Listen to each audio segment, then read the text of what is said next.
no bantering each other.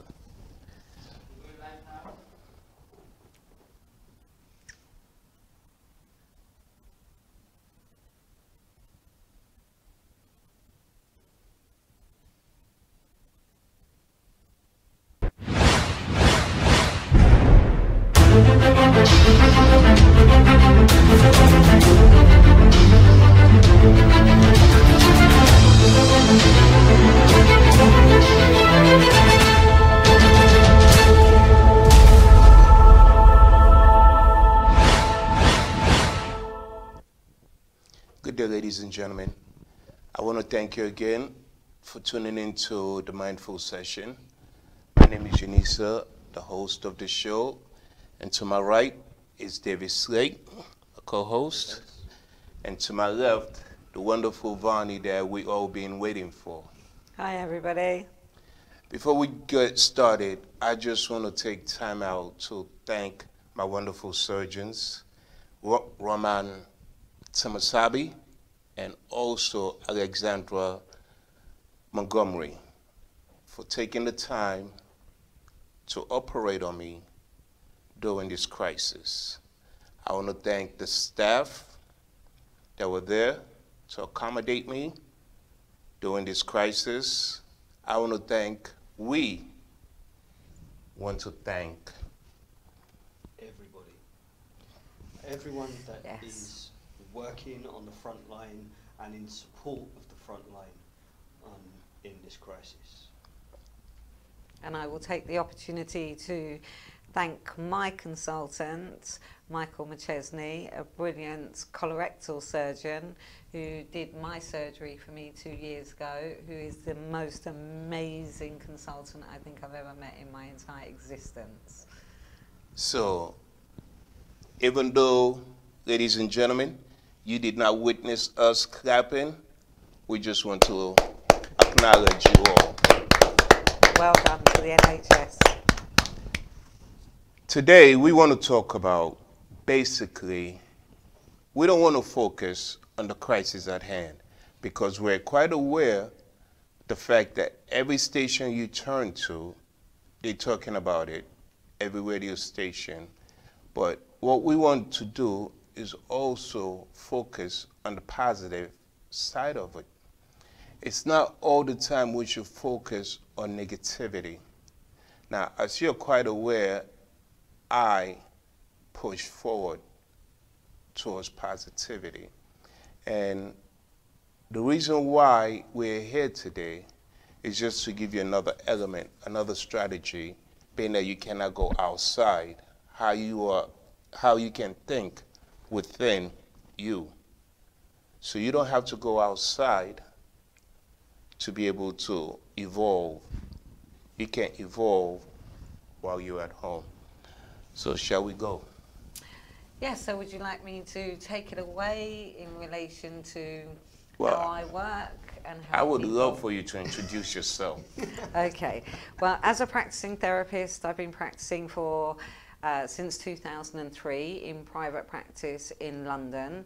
I work from an integrative approach, which means that I incorporate different ways of working to help the person reflect on themselves and learn to respond to their feelings rather than actually react to their feelings. By understanding how we work in our awareness in relation to our unconscious can have such a powerful impact on how we learn not to react but respond. So for example, the example that I give to people as to how the unconscious works is based on a baby being born with an umbilical cord around their neck. That baby will have extreme anxiety because they are literally choking. On that basis, they will also be completely helpless, and on top of that, they're being controlled by adults around them. You put that baby in a trapped position as an adult later on, so i.e. the tube, a plane, a lift, anything where other people are in control, then it can actually provoke the original unconscious and make the mind go into an anxiety attack based on the original intense feelings that that baby actually experienced being born. So we all as human beings go back to what we are most used to without being aware of what we're most used to. My role is to help that individual process what they're most used to, which might have been extensive trauma, and create new chapters in their book of life, rather than going by the chapters of life that have been created for them by other people. So in a nutshell, it's very much about living your life as you are meant to be, rather than through the experiences that other people have taught us to think and feel. Does that make sense? Absolutely. It's powerful, isn't it? It is. It is. And I'm quite intrigued, so we're going to go more into it, because the whole essence of it now is that we're going through that phase right now. A lot of people are feeling trapped. A lot of people have that anxiety right now. Yeah. So the whole aspect of today is just to give them different methods, different strategies on how to leave that into a comfort zone. Am I saying it right? Yep, no, that makes perfect sense. Now, I created the VC method, which is an amalgamation of a person-centered method. These are all terms that somebody can look up. The person-centered method, the psychodynamic method, but also this one I created myself, which is the VC method. And the way it works is it trains people to, on a daily basis, they do a written exercise. And that written exercise is based on components that start with event, feeling, thought, reaction, consequences. Can you repeat that again in a slow? Event, Okay. which can be anything that can happen. It can be somebody waking up tired. That's an event. Event in the dictionary means something actually happening. This is about training you to be 100% aware of what you're feeling. So the event can be anything. It can be sitting indoors watching the news. It can be reflecting on myself and thinking about how I want to progress in life. It can be anything at all. It's irrelevant what the event is. It's about disciplining ourselves to be aware of what we feel. So something happens, we feel, we think, we react, and there's consequences to our reactions. The idea of the training is to write something out every single day which reflects those denominations, how you felt, what you thought, what you reacted with. Now, a reaction can be a physical reaction, it can be an emotional reaction, and then the consequences of that. So, for example, I'll use me as an analogy this morning. Getting up, feeling excited and optimistic, thinking I'm looking forward to doing the show today. So if you listen to the language, I'm looking forward to doing the show today, comes from the optimism. The optimism is provoking that thought. Reaction, get ready. Consequence here, doing the show with you today. Now that's a summary of one because it can be broken down. But I train people to actually work at writing one thing out per day. Okay. They do more, it just disciplines them faster.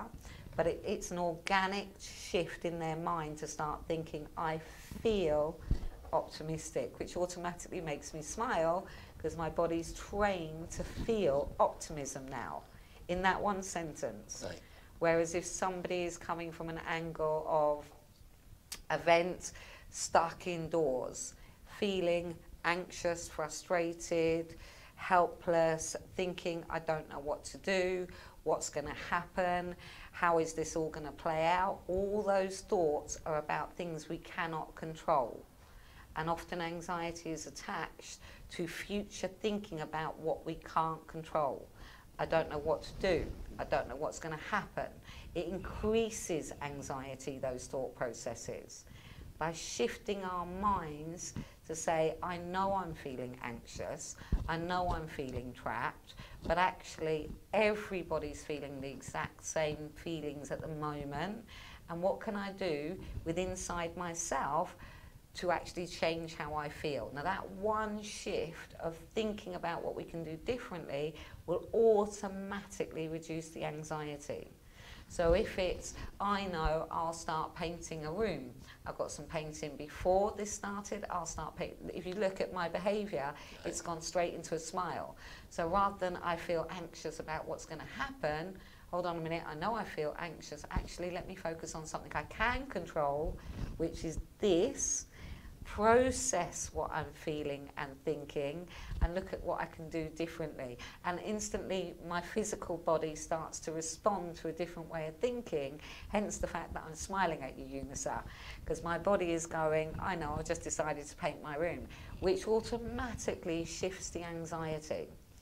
So it's literally training people to think about how we feel, to step back and think. So for example, somebody that's feeling quite angry or frustrated, then I can't do anything. I can't go to work. What's happening with my money? I don't know whether or not I'm going to survive this, etc., etc., etc. Feeling anxious, angry and scared.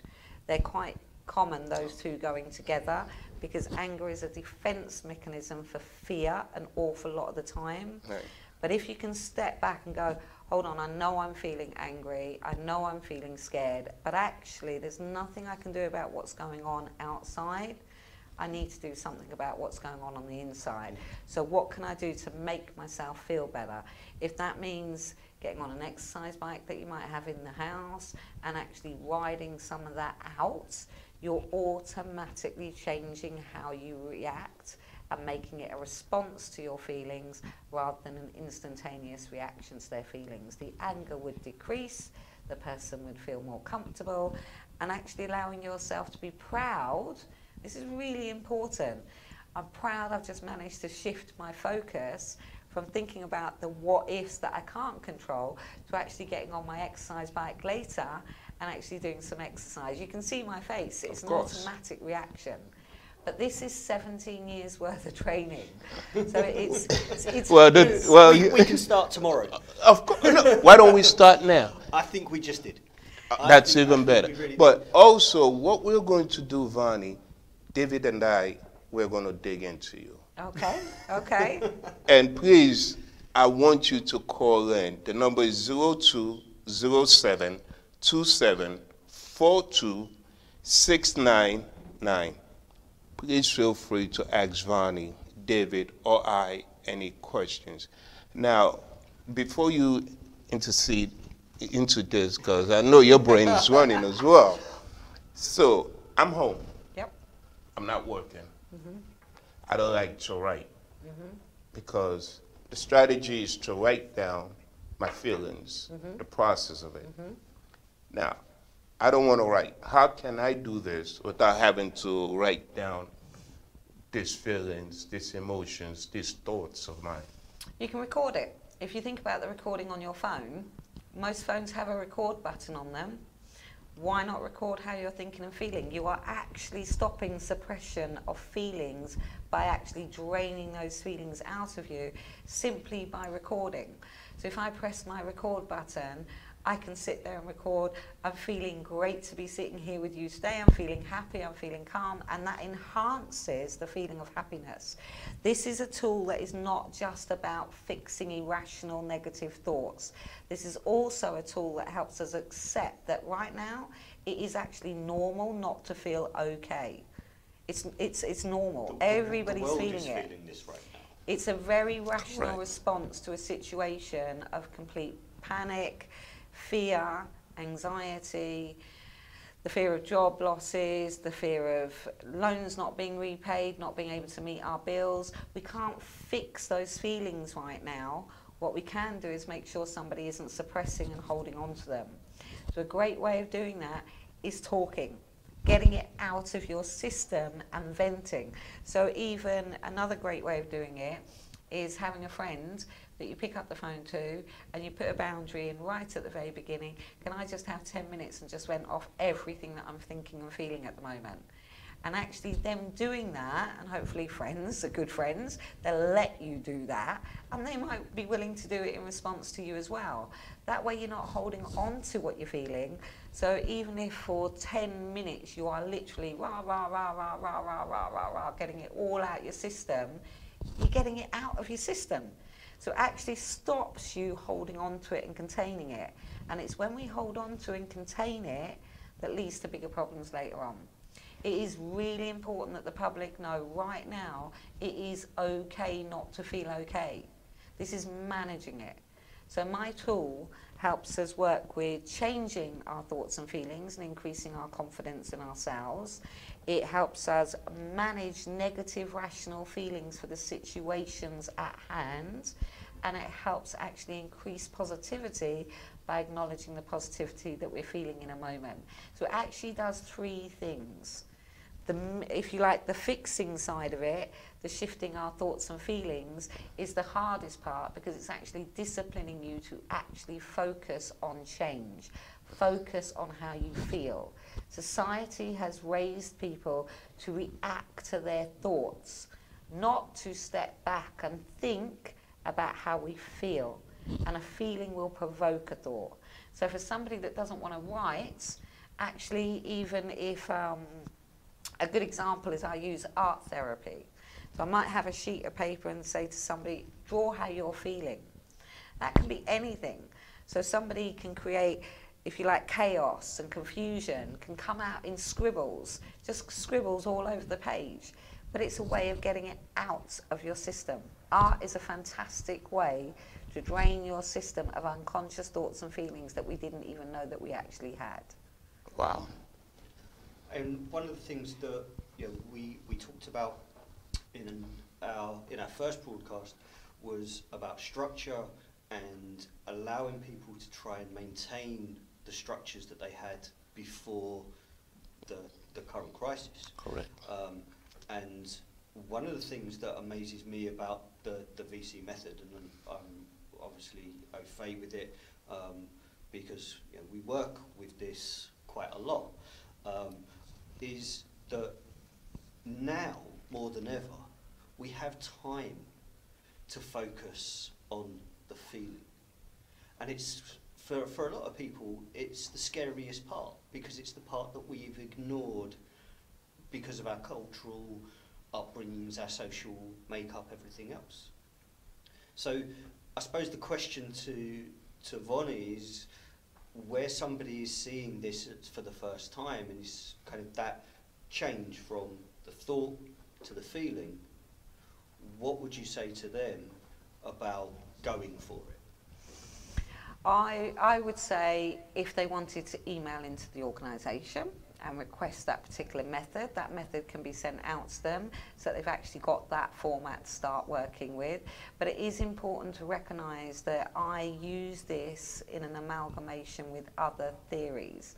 So although those theories they're ingrained in me, so I don't sit there in front of somebody and think to myself, I'm going to use psychodynamic or I'm going to use person-centred.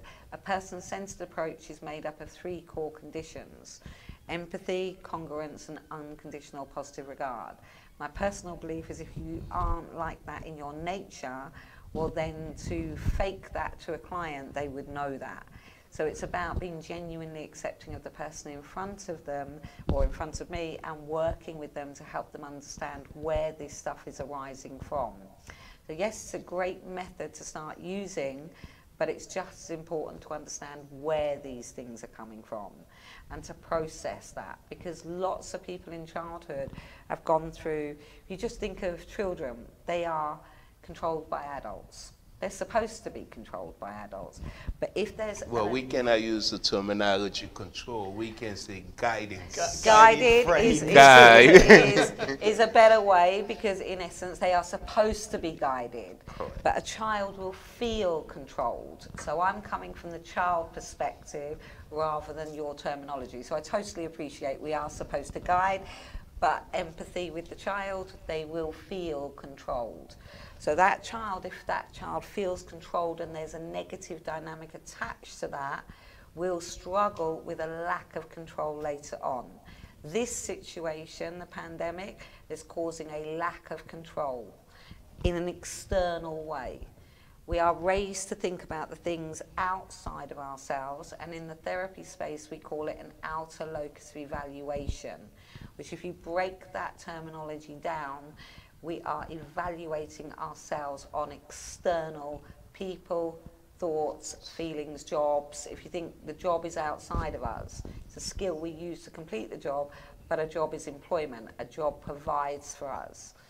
When we work from an inner locus of evaluation, we're able to evaluate ourselves from the inside out. And that creates almost an armor of protection without it being avoidance. So if somebody criticizes me, I'm smiling because I know where I'm going with this. Okay. When I am criticized by anybody, and I've been criticized multiple times online in very toxic ways, I am incredibly comfortable now at being able to step back, feel a feeling of anger, because I know it's anger that's coming up in me, but I'm able to go, actually, this isn't my anger. This is actually the anger of the other person, and I don't need to take that on board. So if I treat them with kindness and respect in response to their anger, they discontinue being angry at me. So I can walk away from that situation knowing I haven't internalized their criticisms. Their thoughts and feelings have not become mine. I'm able to consciously go, that's theirs, this is mine, in my head, which keeps me confident, which keeps me not taking on other people's stuff. Excellent. Does that make sense? Absolutely. See, the thing about society, the scary thing is that we tend to retaliate. We Yes. tend to, oh, precisely, you had to go at me. How can I get even with you? Yeah. Everybody's on my social media watching me and waiting for my response.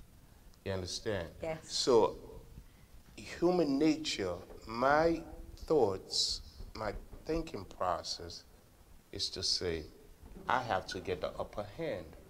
And the reason why we're church and basis on this, ladies and gentlemen, it's not the fact that, you know, we just want you to know this is also, while you're going through what you're going through now, you can utilize this. And also after the crisis, the pandemic, it's something you can also utilize. You can also contact Vonnie, and basically this program, it's quite useful.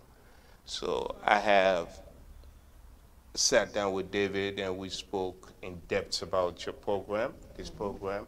So I'm quite intrigued, I'm quite interested, and I do applaud you for it. So let's go back, as to say, David had to go at me yesterday, and you did, David, and I want to retaliate. I'm upset, and I'm holding my anger in. I'm just waiting for the right time to strike, because when he had to go at me, someone was present. Now, how can I get that toxic out of me without people looking at me as weak? Well, first of all, I would look and think about, why did it provoke that in you? Why do you need to get revenge? If somebody attacks you, that's their stuff, that's not yours. So the first thing I'd be doing is saying to you, what's the feeling? Where is that coming from?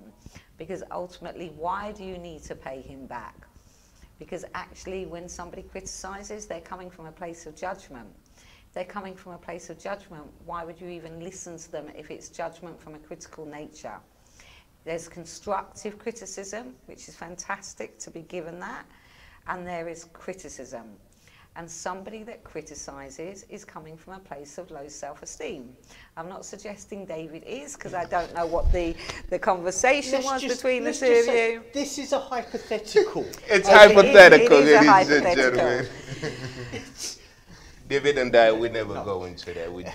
But it's a good example to share with you, because actually when people do criticize, often they are coming from a place of sadness and pain within themselves. So they drop that in somebody else's lap, and then you want to retaliate, and the cycle continues. Whereas if you shift your dynamic and think, well, hold on, what is it about them that's actually creating this? But more to the point, what is it about me that wants to retaliate? Why do I need to prove myself here? Actually, do you need to prove yourself to anybody, Unisa? Absolutely not. So why do you need to retaliate? The way the internet now dictate, I put a picture up. I want people to like my picture. Yeah. We're looking for that external reinforcement. Precisely. Which, if we take on what what Vonnie was saying, when we're looking for the external to reinforce the external factors to justify our own thoughts, they're not our thoughts. We're allowing other people's thoughts to become dictate our own and then dictate our actions as a result. And what I've seen in having watched the VC method be rolled out and be used is that we are able, when we are open to, make that switch so that we're not looking for the external to justify us. We're looking to promote our internal, so others around us that see us go, well, actually, do you know what? I can see you're angry. I can see you're hurt. And it's okay for you not to be okay right now. But I don't need to add to your pain. And I don't need to take on your pain either. Yeah. It is important to acknowledge that. Because if you think about logic itself, validation from outside, if we had an ideally wonderful world and everybody was lovely and everybody was kind, external locus evaluation wouldn't be a problem. Because everybody would be being nice to us and we'd be receiving that in a positive way. Problem is the world isn't like that. The world is full of good people and people that have difficulties that project their stuff onto other people. This way of working creates a resilience that actually makes you so solid within yourself that nobody can come along and provoke you to feel insecure. Nobody can do that to you because you're so confident in your own knowledge, which doesn't mean that you can't get things wrong. It means you are very comfortable at knowing and accepting when you are wrong and being able to work with being wrong rather than becoming defensive at being wrong. Does that make sense? Absolutely. George Lucas said it probably better than anybody else, and he probably took it from a whole heap of other philosophers from centuries before. Fear is the path to anger. Anger is the path to suffering. Suffering is the path to unhappiness. I like that. I like that. Now, wow. Wow. This is nice. I love it. Now, this strategies, this method, this conversation is for us to practice, within while we're indoors. Again, this session of the mindful session, it's been that if you cannot go out, how can you utilize your within? Now, when we say the within, that means it's to train yourself. And what the VC method, it's about strengthening you. And what also I want to touch upon is the fact that we're indoors. It's time to reconnect. Connection is the ethos of therapy. On the deepest level, and it's certainly the way I work. If you think about how a therapist's role is to connect with their client, the ultimate underlying part of that is helping the client learn to connect with themselves through the facilitation of the therapist's ability to connect with them. Working with a client from an unconditional place of respect is helping the client learn to treat themselves with respect. Understanding and appreciating how we feel through congruence is helping the client look at themselves and work with themselves. Accepting the client for who they are, but their motivation and desire to change is helping the client appreciate themselves for who they are. I also go down the unconscious route, so that's one part of what I do, the PC approach. But when you go down the unconscious route, it's a psychodynamic approach which helps us understand the repeated patterns that we've been taught in our own mind. So for example, the child that has been in the vicinity of angry parents, they will absorb like sponges. But what they will feel is anxious, helpless, and trapped. And right now, what's happening with this pandemic is it is literally resetting those conditions right there again for a huge amount of adults. And truth be told, it's about being able to step back and go, why am I angry right now? I need to take myself away and not take it out on somebody. What's making me feel trapped? Well, you know what? Everybody feels trapped right now. None of us can do what we want. So we're actually being treated to a degree, even though it's for our own protection as children. The danger of that right now is it's going to provoke a huge amount of difficulties for a huge amount of people who haven't been taught how to just step back and go, okay, I'm feeling this, what can I do with it?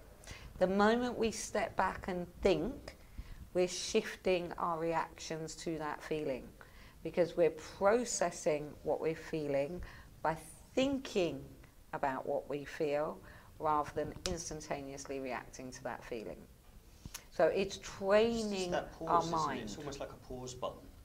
And I think, you know, some of the techniques and things that we've used both in your programs, in my programs, and I know in Vonnie's programs, is all around making sure that we utilise that moment of pause to the best that we can for the outcome that we want, rather than I'm going to deal with this way and I'll deal with what comes up later as a result. And it comes down to that consequence part of the VC method. And I think when you look through those steps and you realise that actually once you get to that consequence moment, that's really a powerful kind of point when you look back and you go, what were the consequences of my choices previously? And when I'm now putting that pause in, what's the consequence of having that pause? And it's also important to recognise it's not easy to do this. It takes practice, it takes training, because our brain will want to go down the old route. Of course, of course. So if you, the subconscious want to kick in again. Yeah. Absolutely. So if you imagine your brain wanting to take you down your childhood and you're talking through to be in your adult mode, your brain will want you to find multiple reasons. I don't want to listen to this, this isn't very interesting, I'm not bothered about that, can't be bothered with this, you know what, I don't want to know. It will try and take you away from that road and bring you back to that. My role is to help people be strong and firm in their decision, that actually when they make a differing decision, that it will lead to a better consequence. When it's led to a better consequence, their role is to be proud that they've overridden that childhood voice inside that says, I can't be bothered, I'm not interested, I don't care. If we don't care about ourselves as a human race right now, which we do, there's so many people out there that do, you can see the connectivity of people coming together all the time. And it's almost like the world has said, right, you have a pandemic, let's go back to basics. You need to remember what is important to you. Life, the people you love, how we treat people, how we treat the earth itself, because actually what we're seeing is everything beginning to change on the back of this. Nature is changing, the air is becoming cleaner, and people are connecting like they've never connected before. I have neighbours now that say, hello, how are you doing? I've lived in the one place for 4 years, nobody's ever said hello. But we've all got this connected, what can we do right now? Nothing, but actually, yes we can. We can control this and we can connect with people in a much more positive way. And if that means saying to one person as they walk down the street, hi, I hope you're okay, stay well, that connection with the human race is beginning to take place all over again. We are no longer boxed off. That's what I was talking to my team about, because during this crisis, I put my team to work. Spent X amount of money, bought food, and what I had them do, because being that cannot venture going out there, they put themselves on the front line and to deliver the food to the elderly and also to single parents. I have a neighbor, I call him Superman. He's about almost 80 years old, quite strong. Never talked to no one. So one day I said, I'm going to start this conversation with him. Walked on my front lawn, sat there, holding my neck. I knew the time he comes out. It's a routine. Comes out, he looks around, standing on his porch, looks around, stands there for 5 minutes, and goes back in. So I'm standing there so he can have a little, not sympathy, a little empathy. Standing there looking at me, he walks in. I wrote on a piece of paper, took my number, and said, in case you need something, please do not hesitate to contact me. My team and I, this is what I do.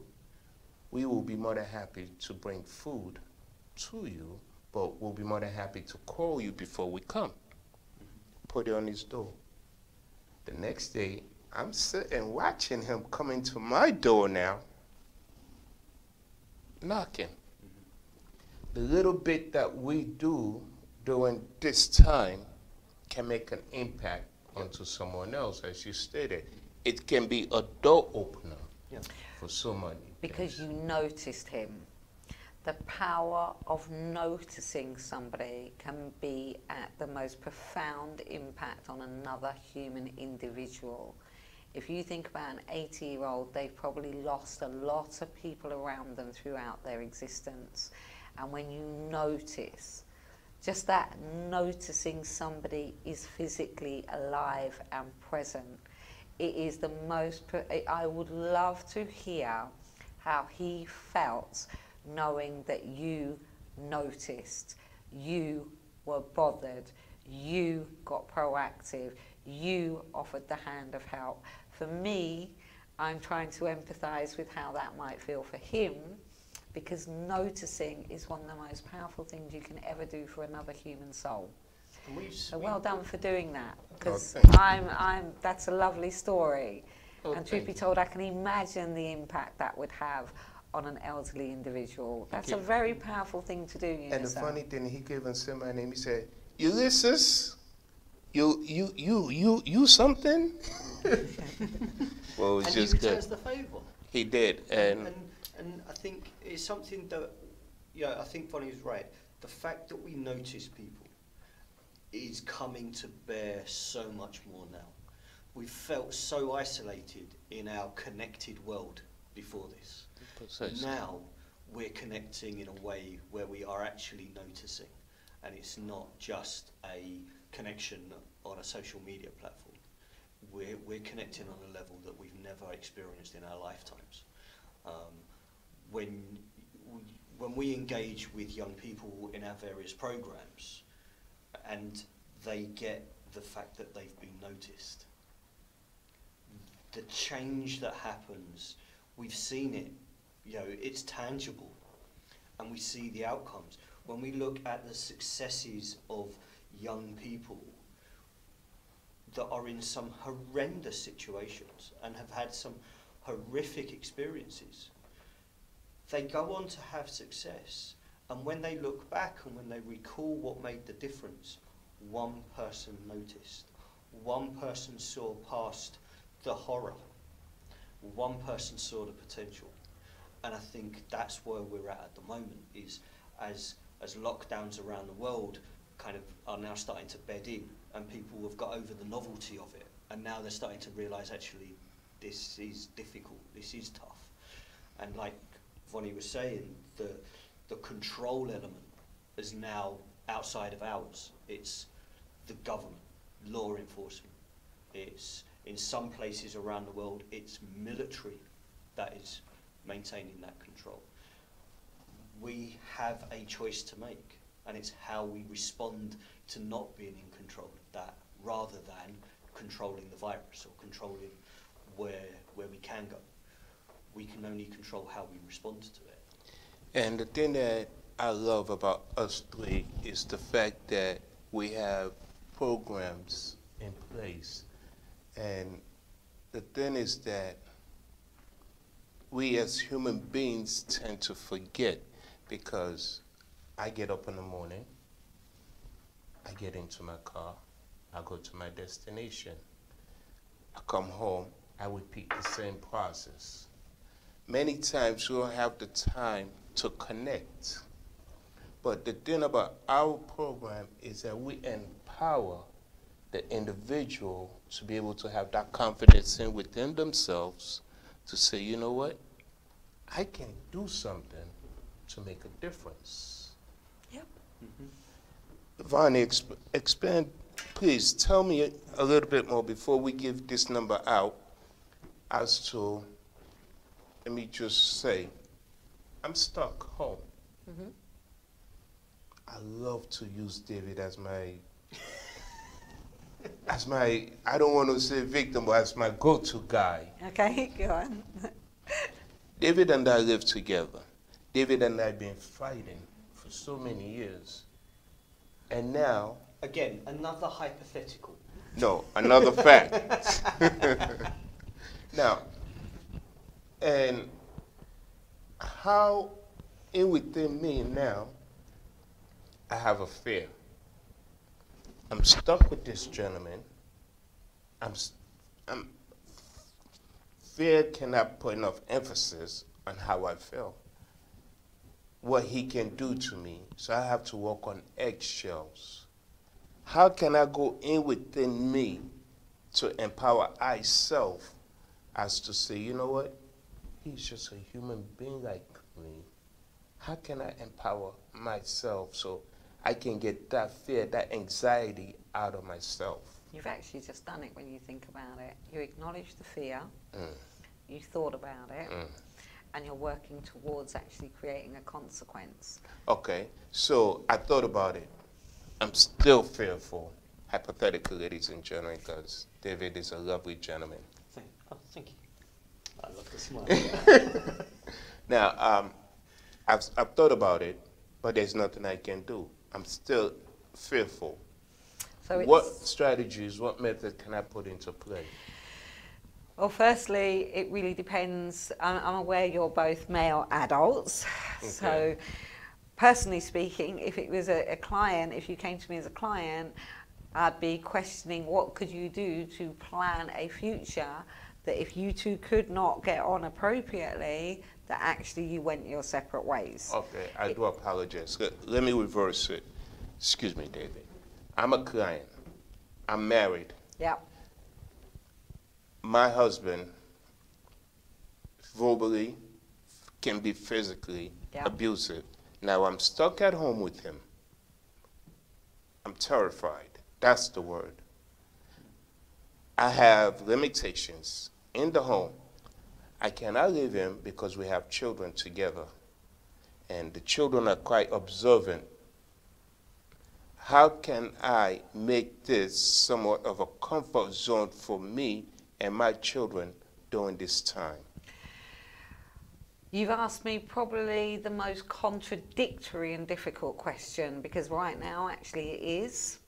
Because if you came to me as a client and you said that you were being physically abused... You have to report. Yeah, I have to report it. Understood. So one of my boundaries is at-risk situations. So bear in mind, you're giving me something that I'd already have to do something different with, rather than just get you to look at techniques at being comfortable. Okay. Because you cannot be comfortable in that environment.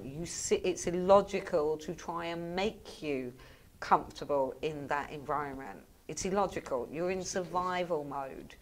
So the best route is to look at options as to how to get out. Now, I heard you say you can't leave because of your children. And due to the crisis. Yes, and I was listening to you.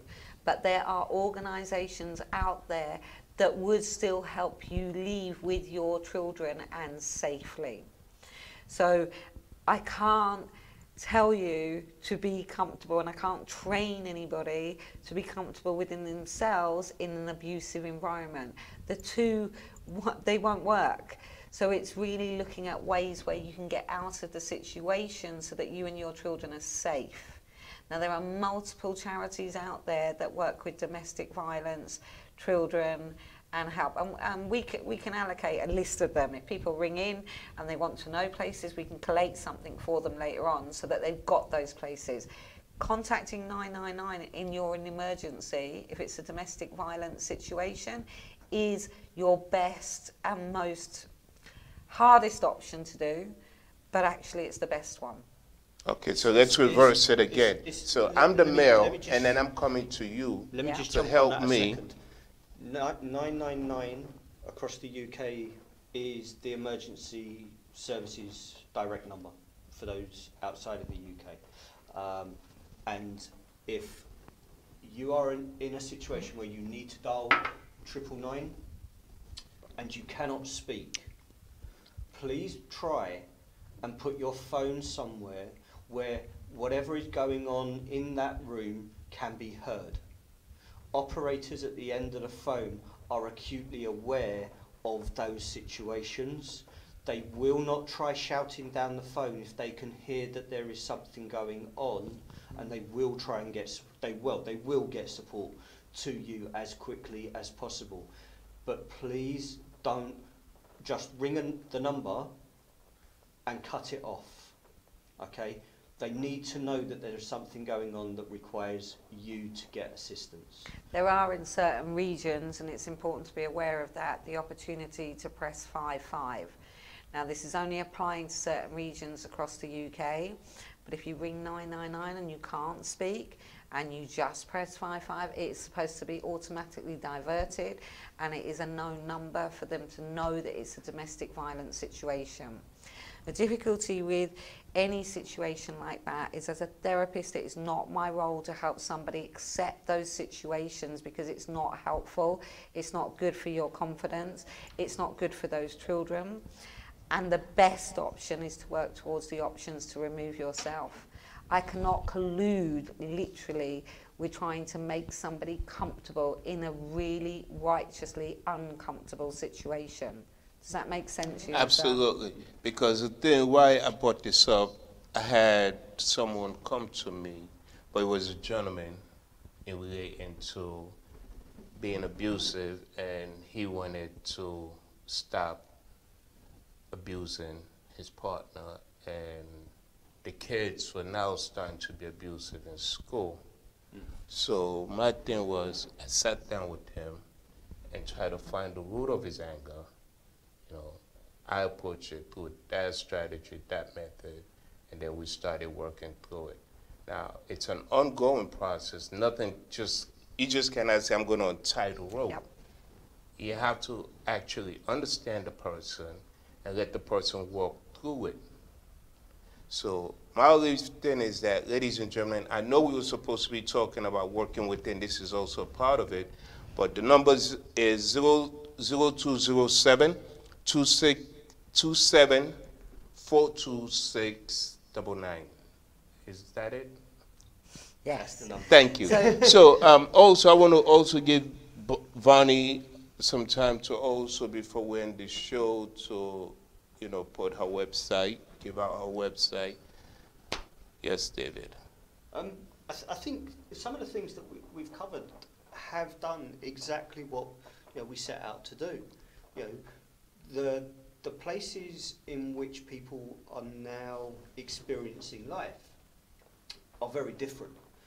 One of the, we said we wanted to share techniques and tips and everything else, and the VC method is by far the strongest method that I know of that will allow that to be done consistently based on any event as the starting point. But one tip that I think I can put in is, when we cannot go out, take some time to mentally travel a route that you would normally do if you were going to work or you were going to see friends. But do it in your mind. Create a mind walk. Walk the route in your mind. But instead of just going, well, I go down here, I go left, I go right, I go left, I take the second left, whatever. Explore that route. Let your mind recreate what that looks like. Almost create your own virtual reality for a route that you know. And instead of just the blinkered view right in front of you, start taking a look side to side. Start looking at the things that your brain has already absorbed, but is on the periphery. and you will take maybe 10, 15 minutes to do a 5-minute walk, but you'll start to appreciate some of the things that are around you that your brain's been absorbing, but you've not been noticing. I was going to come back to the example that you gave and the male that you were working with. Now, the way I also work with a particular technique is a breathing technique. So for using your example, a male that would feel really, really angry and want to express that anger to the people around him in the close vicinity, I would teach that male a breathing technique which would actually slow him down consciously and incorporate that into the VC model. But I'd also be looking as to where that anger originated from. So I'd be doing more than one thing. I'd look at the origins and help that person process that, because people can either copy behaviour or they can absorb that behaviour as children. Somewhere along that line, that man's had trauma done to him, in which case he's responding to that trauma and it's playing out with his own family. So I would teach him to incorporate a breathing technique. So events, I know I'm feeling really angry. I really want to start shouting and screaming and get whoever out the house, da da da da da, whatever it is that's that person is thinking. And then I'd say, stop, hang on a minute, I know this is coming from a place of anger, I need to do my deep breathing. Take that person straight into a deep breathing technique, which when you are taught the way that I teach, the oxygen in somebody's system automatically calms the body down. When we inhale, we're sending a message to our physical being that everything is okay. The more oxygen we get in, it has a natural impact.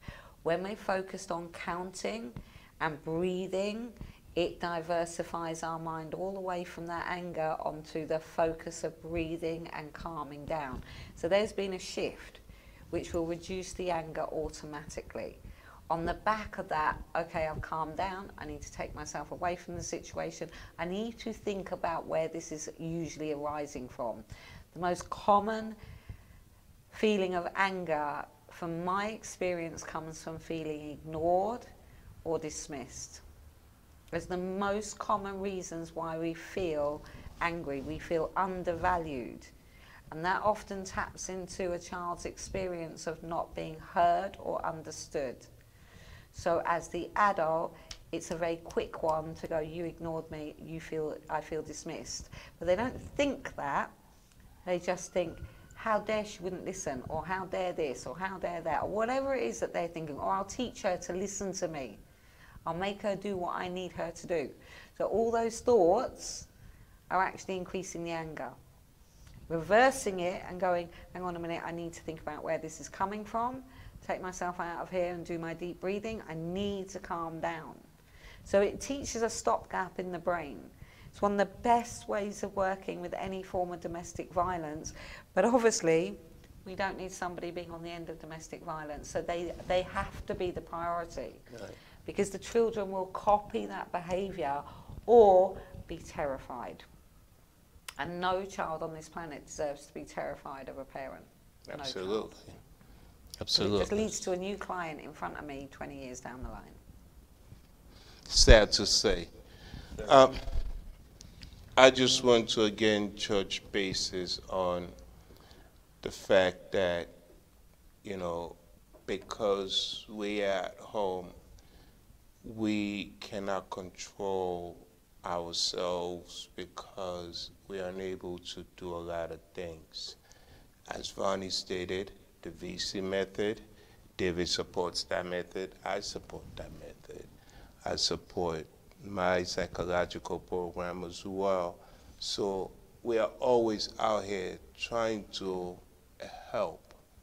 We're not here to force it upon anyone. You will want the help for us to work with you. My thing is, when I was in pain, I tried the meditation aspect. Mm-hmm. Cover your frontal lobe, you know, the thinking, the logical aspect, the blind aspect. I put my hand, closed my eyes. I was so much in pain. And I had someone sit in the room with me and did not say a word, but they just said, why don't you just try putting your hands and focus on your breathing, just as you stated. Yeah. It relaxes you. Focus on anything outside of. You see, but whatever sometimes that people, trigger it's is. hard for them to focus when you never meditated. For you to just sit there and say, I'm going to do it, Yeah. your mind, as you stated in the beginning as well, you want to do something, Yeah.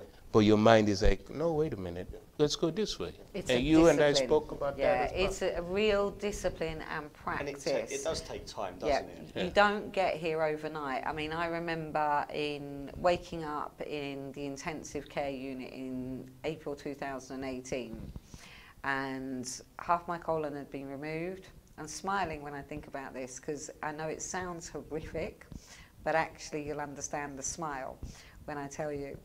But I woke up, the other half of my colon had frozen, which sometimes happens, sometimes doesn't. It's called ileus. Okay. But it literally results in projectile vomiting instantaneously. And I remember, I have very few memories of ICU, but I do remember this. I remember the projectile vomiting and thinking, oh, thank God I'm alive, because I'd just woken up. At least I've survived the surgery. And this is a bit like The Exorcist, because it's literally like projectile vomiting. This man comes running in, and I'm smiling because I am grateful to literally wake up and be physically alive. He comes running in, and he's in a panic. And he's saying, Siobhan, I need your help. We need to put a tube down you. We've got to get that inside you straight away. And my head went, thank God for my breathing techniques. That'll help me, that'll help me, that'll be fine, it'll be okay, I'm alive. As long as I'm alive, I can deal with this. And as he's putting that tube inside of me, I am deep breathing to help me manage. Now, bearing in mind, I literally have, I think, 3 memories of being in the intensive care unit over a period of 4 days. So 4 days is a long time to be in the ICU unit. Definitely. But this is one of the memories that stays the strongest with me. And I think it's because I was consciously thinking, thank God I am so self-aware. Thank God I'm alive. Thank God I can breathe deeply and help this tube go down me without any discomfort. Thank God I'm a therapist that studied this stuff for years, because I was grateful. So it might have looked to other people, how is somebody smiling when they're in the intensive care unit?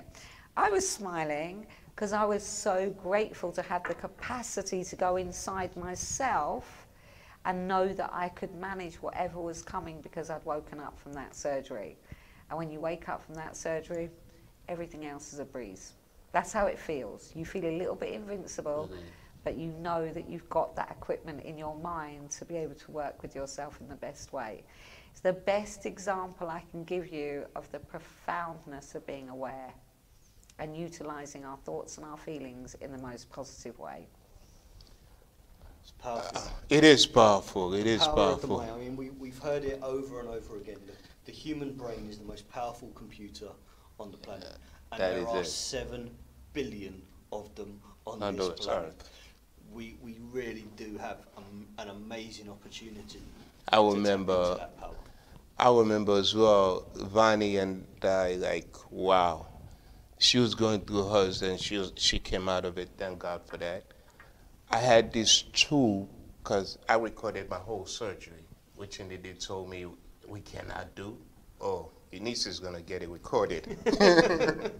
And then also when they were removing the tube, they told me I can't record it. Oh, I'm going to record this. So this lady was pulling out this tube out of my neck, and she's holding me, and I'm there talking and smiling with her. And she's like, are you mad? No, it's not mad. As Vani said, this is something we're trained to do. And when you're going through some certain things, everything you practice, everything you know, you utilize at that point in time. So ladies and gentlemen, what we're saying is, we're here to help you. Don't think you're alone in whatever it is that you're going through. Don't think you're alone. Do things that you've never done before. Reach out to a family member that you have not reached out to in a long time. Take the time to rebuild that relationship with your children. Take the time to get to know your child, your partner. Take the time to do something you used to love to do when you were young. Play the guitar, play a drum, do something. Reconnect with what's inside of you, the person you are, the person that you always wanted to be, that life took over and you weren't able to get to. Today is the opportunity for you to rediscover that side of you and make that your future. Massive opportunity for all of us, and it comes from going back into who we are, what makes us tick, what do we enjoy, what do we want out of life. And if APA and Unisa and myself can be a support for you to be able to do that, then make contact. There are tips, tricks, techniques that are going to help, but none of it helps if you don't reach out for that support that's there. My number is 07 932 732 851. My phone is consistently ringing, and I have the time and I have the patience to deal with so many people. I'm not shifting. I put myself out there because this is something I have a passion for. Vani's going to give you email, website, whatever it is that she chose to relate to you, so you can feel free to connect with her through the VC. And I can't get rid of this guy, so I guess he's going to have to give you something. And I'm going to teach Unisa how to make sure, in amongst everything else and looking after everybody else, that he also relaxes himself at some point. What does that mean? That means... Rest is a four-letter word, my friend. Yes, the biggest lesson of anybody that wants to help somebody else and be there for others is to make sure you're there for yourself. Facts. You cannot teach them to be there for themselves if you are not learning and reminding yourself to be there for you too. Role modeling, That way, my friend. that way you don't burn out and you're still capable of carrying on doing what you love doing, Unisa. And that means looking after you first and foremost. Thank you. You have to lead by example, Unisa. That is so, that is so, that is so. I've heard that before. Okay, so if you want to email A&A, and that will ultimately come through to either Siobhan or myself, the email address is info@ana.co.uk. Now I'm going to spell A&A for you. It's A-Y-A-N-A-Y.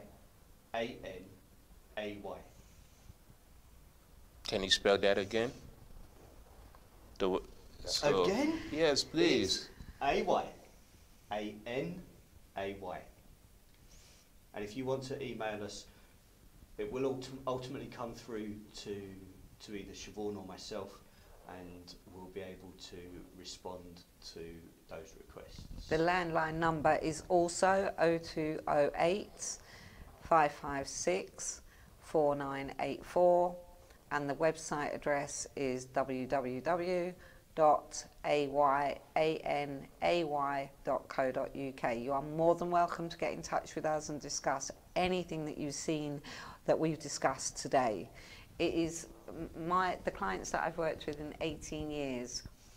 I get emails 10 years down the line from somebody saying, just in case you've forgotten me, and you know what, I never have.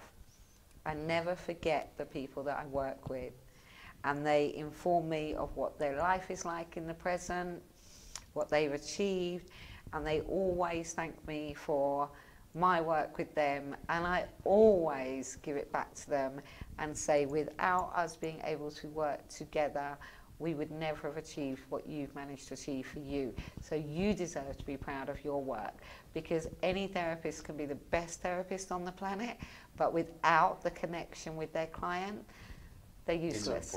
It takes collaboration. The whole world is collaborating with the whole world right now. We're all working to avoid getting ill and passing it on to somebody else. Right. We're connecting in the most profound, unique way we've ever seen in our lifetimes. And that's ultimately the basis of therapy, connecting with your client. And that's about it coming from a genuine heart and soul. You can't fake connecting. You can't fake it. You can't, no, no. You either care about people or you don't. And clients pay for my time. They don't pay for my personality. They can't pay for my personality. My personality is what it is. They don't pay for me to care. They pay for my time. I care because of who I am. And that's the impact of working with somebody that you really enjoy working with and seeing them progress in their desires and their changes. And it's a remarkable thing to be part of and witness to. Excellent. Thank you so much. Well, ladies and gentlemen, it's been a pleasure having Vonnie and David on here. But before we end the show, let me just say quickly, I work with boys, and the thing that intrigues me about boys is the fact that watching someone when they're down and watching them develop to their full potential, that's what gives me joy. That's what gives us joy. And that's why we're here, to see you at your very best. I thank you. And I thank you too. It's been, I think, an amazing conversation. I hope you've enjoyed it. And I hope to see you Next Saturday. week. But Indeed. in case I'm sick, you might have to do it again. Vonnie, It I hope leaves- you're going to come back. I will absolutely love to come back. This is my thing. So to share, to educate, to enhance people's knowledge, if I could do it to the whole world in one go, I absolutely would. So thank you very much for the opportunity of being here and sharing, because if people were taught to be self-aware, we'd have a wonderful place on our hands, but more importantly, we'd manage this pandemic in the best way that we possibly could. So for me, thank you for the opportunity. Thank you, David, for doing this so nicely alongside Unisa. And I look forward to being back again. Thank you, and it's a pleasure. Thank you all, and have a blessed week. Please follow every safety measure that has been put in place for your well-being. Thank you again. Take care.